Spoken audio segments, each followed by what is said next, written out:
It's day 2 of our Illinois football vlog from San Francisco. I'm Bret Beherns along with Joey Wagner from the Decatur Herald and Review, and a busy day for the Orange and Blue as they practice for the first time here in California. They have a press conference with Lovie Smith, Brandon Peters, Dele Harding, and Reggie Corbin.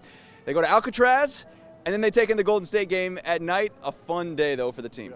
Yeah, it was. It was a lot. I mean, the practice, obviously, we didn't get to see, but we know the big news out of it, right? And that's quarterback Brandon Peters can play, but the Alcatraz thing seemed really cool to me. A lot of those guys sounded really interested. Even in the week leading up to this, it sounded like this is something they were interested in doing, and we saw some photos from it. It looked like they had a pretty good time.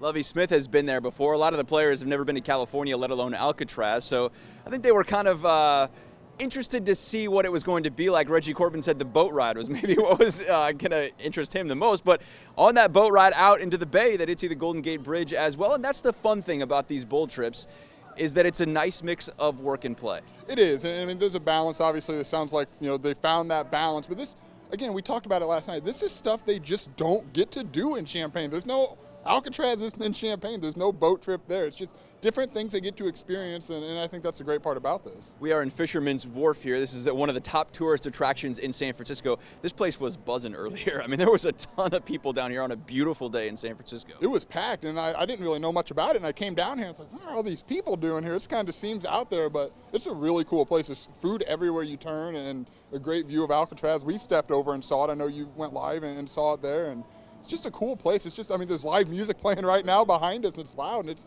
just fun.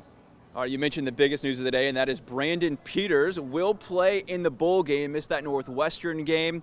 One of 2 games he missed this season. He also left 2 games early. The Illini 6-4 when he's the starter, and this is significant for the Illini offense that really struggled against the Wildcats. Yeah, they're better with him. I mean, there's no doubt about that. He's a quarterback. I mean, he plays as well as, when he's healthy, I think he plays as well as anyone in the top half of the Big Ten. Honestly, he's consistent. He doesn't make a lot of mistakes. They missed him a lot against Northwestern, and he said he was cleared the Monday or Tuesday after the Northwestern. He wasn't sure exactly which day, and he wanted to play in that Northwestern game, of course. That kind of left a sour taste for this month here, but they really need him back, and especially with, we don't know what the rest of the offense against Northwestern was kind of depleted. A receiver position was a little low. We don't know who they're going to get back, but having him is a pretty big first step. Lovie Smith doesn't want to talk about injuries. Imagine that. So he did not give any clues on whether Joshie Mator-Bebe or Jake Hansen, the linebacker, will play in the Redbox Bowl against Cal on Monday. If you got a feeling one way or the other, which way are you leaning on both of those guys? I don't know. I mean, I wouldn't be shocked to see Josh out there. They've been really quiet about Jake, and we haven't seen him since before the Michigan State game. I don't know. I can't get a read on him.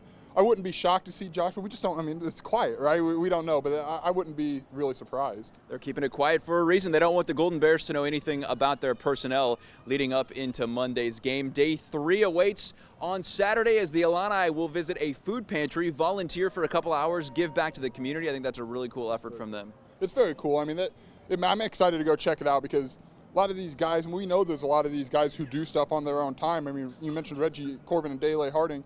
They've done stuff around the community on their own time. They've gone and coached flag football in Tuscola. It just feels like I just want to kind of see the interaction and see how much it means to those guys. I'm going to suspect it means a lot. Joey Wagner of Decatur Herald in Review, thanks for your time. We'll do it again tomorrow. How's that sound? Sounds great. All right, for day 3 from San Francisco.